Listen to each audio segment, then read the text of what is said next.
எளிமையான குடும்பத்தில் பிறந்து தமிழ் வழியில் பயின்று சிறுவயது திருமணத்தை மறுத்து கார்ப்பரேட் நிறுவனங்களில் பணி அனுபவம் பெற்று தலை நிமிர்ந்து நடக்க முயற்சிக்கும் என்னையே கூட தினந்தோறும் கேலி செய்து முடக்க பார்க்கிறது இந்த சமூகம். பெண் புத்தி பின் புத்தி என்று இகழ்வது இந்த சமூகத்தின் பொது புத்தி.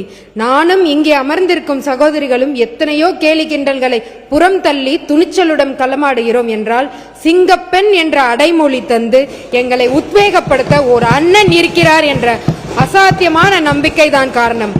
பெண்களின் கைகளில் இருந்து சமையல் கரண்டியை பிடுங்கிவிட்டு புத்தகங்களை கொடுங்கள் என்று சொன்னார் எங்கள் கொள்கை தலைவர் பெரியார்.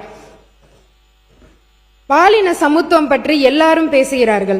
ஆனால் பொது வாழ்க்கைக்கு வருகிற பெண்கள் சந்திக்கிற பிரச்சனைகள் அதிகம். அத்தகைய ஒரு சூழ்நிலையில் பெண்களுடைய கண்ணியம் எந்த வகையிலும் பாதிக்கப்படக்கூடாது என்பதில் மிக உறுதியாக இருக்கக்கூடிய ஒரே தலைவர் நம்முடைய முதலமைச்சர் தளபதி அவர்கள். பெண்களின் கண்ணியத்துக்கு யாராவது இழுக்கு ஏற்படுத்தினால் அவர்கள் யாராக இருந்தாலும் சட்டம் அதன் கடமையை செய்யும் என்று செயல் மூலம் உணர்த்தக்கூடிய ஒரு முதலமைச்சர் இங்கு இருப்பதால் பெண்கள் தாங்கள் பாதுகாப்பான ஆட்சியின் கீழ் இருக்கிறோம் என்று மகிழ்ச்சியோடு இருக்கிறார்கள்.